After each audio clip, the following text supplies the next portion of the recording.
It was a normal, boring night driving home from my night shift at the factory. Bleary-eyed and half asleep, I drove home, unable to wait for that moment when I'd get home and crawl into bed next to my wife, and for that moment when my head would hit the pillow and I would drift off to sleep. It'd been a rather uneventful night at work, where I again just kinda went through the motions. To pass the time on my 45-minute drive home, I would usually turn on the radio and listen to some music. This night was no different, except for the fact that I had trouble finding a good station.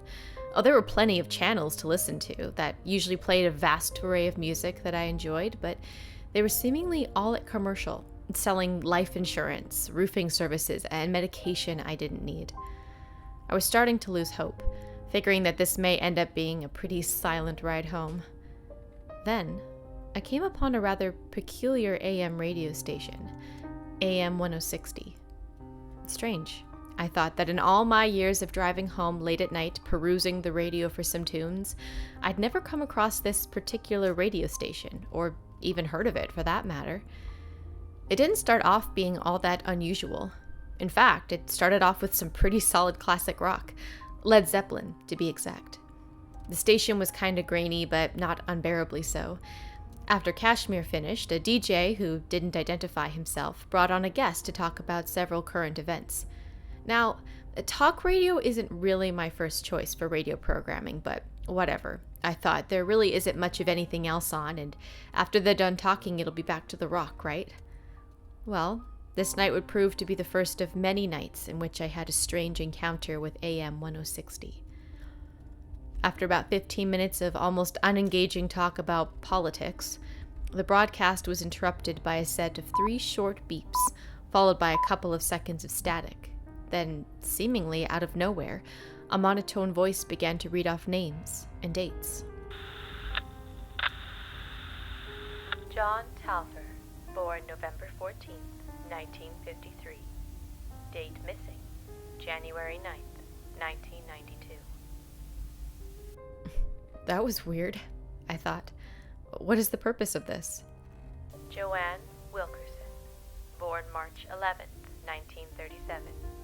Date missing, August 2nd, 2001. Who are these people? Jerome Castor, born December 3rd, 1984. Date missing, September 6th, 1999. After the third incongruous missing persons report, there was again a low rumble of static, followed by those 3 beeps. Then it went back to normal. After that, I just turned the radio off and drove the rest of the way home in silence. I just couldn't shake what had happened. It had to be some type of mistake, right? Some type of radio interference? Or maybe just some elaborate prank. I don't know. If it was a prank, though, who were they attempting to prank at 5:37 in the morning? The next day at work, the previous night's events were still very fresh in my mind. I decided to ask my coworkers if they'd ever heard of AM 1060. They said they hadn't, and that they mostly kept to FM stations. Then they chided me for being an old-timer, whilst reassuring me that they all lived in the present. Whatever. I thought it was probably nothing anyway. 5 o'clock rolled around quickly that night. I clocked out, hopped in my truck, and began to drive home. I listened to my regular rotation of rock radio stations that night, rocked out to some good songs, even heard some Mott the Hopple. Haven't heard them in a while. However, my curiosity got the better of me, and I went searching for AM 1060. So I flipped over to the AM stations and tried to find it, but for some reason I couldn't. I went through several times, but to no avail. I found AM 1040, which was pretty much just static, and AM 2000, which turned out to be a country music station, but no AM 1060. I scanned all the radio stations 4 times over, but still nothing. Oh well, I thought. I switched back over to the FM stations and rocked out the rest of the way home, not thinking too much else about it. Just a fluke, I figured. Later on that day, I asked my wife if she had come across the mysterious radio station.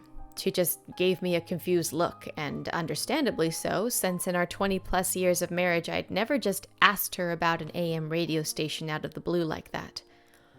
She inquired as to why I asked. I played it off with some coy response about how I played some of the music that she liked.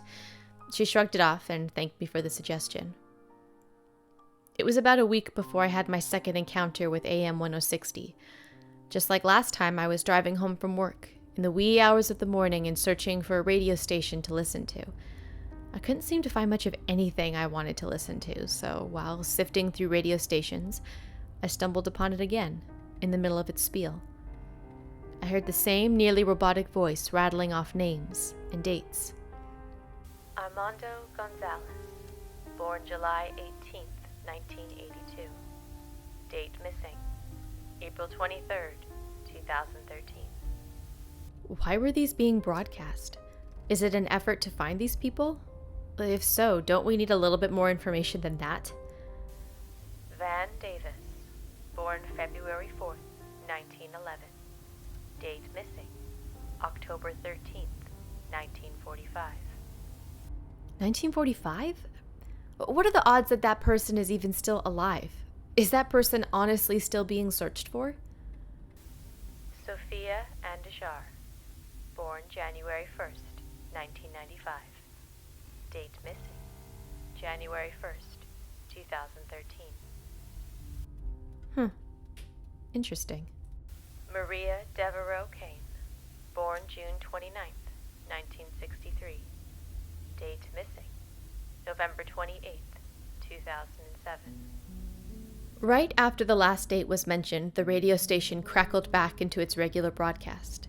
It sounded like the same DJ as last night talking to a guest, this time about recent economic issues. I have to say, when it's not rattling off names, birth dates, and the dates people went missing, it's actually a pretty boring station.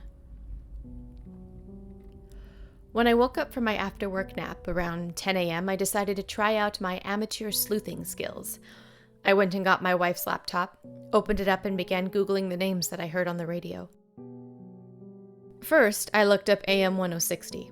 To my surprise, they had a website. I clicked on the link, and after a bit longer than usual, a 404 error message was displayed. Figures. I tried refreshing the page several times, not sure what good I thought that was going to do. I quickly gave up on that venture and went on to Googling the names. The first name I typed in the search engine was Maria Devereaux Kane, and sure enough, there she was. She was in fact born in June of 1963 and last seen in November of 2007 in Helena, Montana. Helena, Montana? That's nowhere near here. What are the odds that someone who went missing in Montana is all the way down here? Do they honestly think someone down this way has details about her whereabouts? I have so many questions. Next, I looked up John Telfair. Again, this information I had about him was in fact correct, but he too was from an area that I would assume was well outside the range of AM 1060. Seriously, what is this? After looking over their stories, as well as several others, I compiled some information on them and realized that all of these missing person cases were from places that weren't particularly close by, with the exception of one guy who disappeared from a few towns over. I also noticed a certain and very interesting synchronicity in these cases. All of them disappeared while driving. Even Jerome Castor, who wasn't even old enough to have a driver's license at the time of his disappearance. And their last known whereabouts were usually places they frequented. Places such as their home or work. So they were just going about their normal daily lives, then vanished without a trace. Were they all going somewhere? Or worse yet, were they running from something? My wife entered the kitchen where I sat doing my research. She asked me what I was doing, seeing that I had several tabs open and was looking up old articles. I came up with some excuse about being interested in true crime and having heard about some missing persons cases that was exceptionally enthralling. She then pointed to one of the tabs and asked why it was open. Stupid me. Forgot to close out the website of AM 1060. I told her that I had been listening to it on the way home and heard some contests they were having in which the winner would get 2 free tickets to see Lady Gaga, and that I was trying to win them for us. She thanked me, gave me a kiss on the cheek, and then headed out the door to go to work. It would be nearly a month and a half before I came across AM 1060 again. To be honest, I had nearly forgotten about it altogether. This time, however, was different from the previous two occasions in that I wasn't on my way home from work this time. Rather, I had just left my house, on my way to a camping trip with a couple of old high school buddies. Sheila Gaston. I heard the voice over the radio say, Born September 27th, 1970. Date missing, February 29th, 2004. George Wellingsworth. Born unknown, 1604. Date missing, unknown, 1655. What? They kept records of that kind of thing back then? Also, there is no chance that that guy is still alive. Jeffrey Morris Jr. Born August 21st, 1993. Date missing, May 27th, 2031. Hold on. 2031? That hasn't happened yet. Did the person just misspeak, or was it a typo, or does this station predict the future now too? At this point, I'd believe just about anything. Once at our campsite, my friends and I had a relatively normal weekend. We fished, drank, and sat around talking about your standard fare guy stuff. You know, women, sports, that kind of thing, but I just couldn't stop thinking about this whole thing with the radio station. So finally, after several beers, I asked if any of my friends had heard of AM 1060. Greg said that he thought he may have seen a billboard for it off the highway once. Other than that minor contribution, nothing else was said about it that night, and I let it be. The following morning, however, was a different story. While on a hike through the woods, my friend Terry took me aside and asked me what I knew about AM 1060. I told him that it was a classic rock station that I liked, that occasionally had some interesting talk segments. He looked at me with a raised eyebrow and an overall suspicious look on his face. I could tell he didn't believe me fully. When he spoke again, he told me that he thought he was familiar with the radio station, but not because it played good music, but more so because a former coworker of his used to be really obsessed with the station, which he found odd, because he could never find it on the radio in his car. I thought, no big deal, I can't always find it myself. I asked him what happened to his coworker. He said he didn't know, and that the guy just kind of stopped showing up for work. Now that certainly made me think. I sure hoped I wouldn't end up like that. Terry then voiced his concern that he believed something nefarious was at play. I told him not to worry and that everything would be okay. I wasn't into the station. I just liked their assortment of classic rock songs, was all. Terry then brought something else to my attention, which was that, while he thought it was anything but abnormal to like a radio station that played the type of music you like, his former coworker claimed to really like its selection of old-school hip-hop, not rock. I just figured that maybe the station used to play hip-hop and left well enough alone. I mean, radio station changing up its programming from one type of music to another over the course of time is anything but unheard of. He then went on to explain that from the time he first mentioned the station, his coworker started to become more and more disorderly and uncouth. I assured him that I was in no way acting out of character and that there was nothing to worry about. This seemed to de-escalate the conversation to a good stopping point, and that was the last we talked about it that trip. The rest of the trip went off without a hitch, but I could tell something was deeply bothering Terry. When I got home from my camping trip 3 days later, I went straight to researching the names I'd recently heard. I found out that all of them went missing in the exact same manner as the previous people, well, except for George Wellingsworth, who went missing well before cars were invented. However, the research I did on him turned out to be one of the most fruitful yet. It was tough, as you could imagine, to dig up information on someone who lived so long ago, but what I learned about him really stuck with me. Firstly, he was an Englishman. Secondly, that he was viewed as something of a social pariah. Apparently, he was seen as the town nuisance. Allegedly, he heard noises in his head that he described as being a fuzzy ruckus. One night, after having yet another one of his episodes, he gathered up some of his belongings, put them into a stagecoach, and took off into the night, never to be seen or heard from again. How weird is that? That even though he lived well before the invention of the automobile or the radio for that matter, his story was strangely congruent to all the other people mentioned on AM 1060, just his was the 17th century version. Just then, my wife came downstairs in a hurry as she was late for work. She saw me sitting on the couch using her laptop again. She half-jokingly asked me if I was trying to win her more tickets.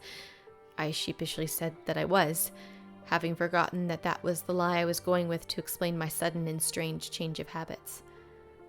What happened next, however, left me very confused.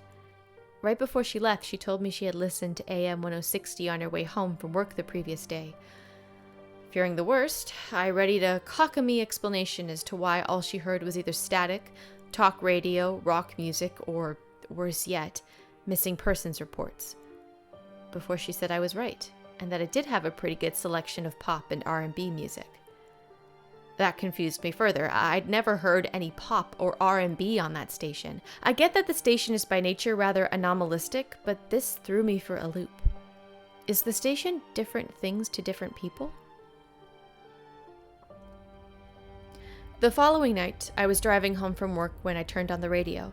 I flipped over to AM 1060 only to hear complete and utter silence. This is new, I thought. As I was about to change the radio station, I got a call.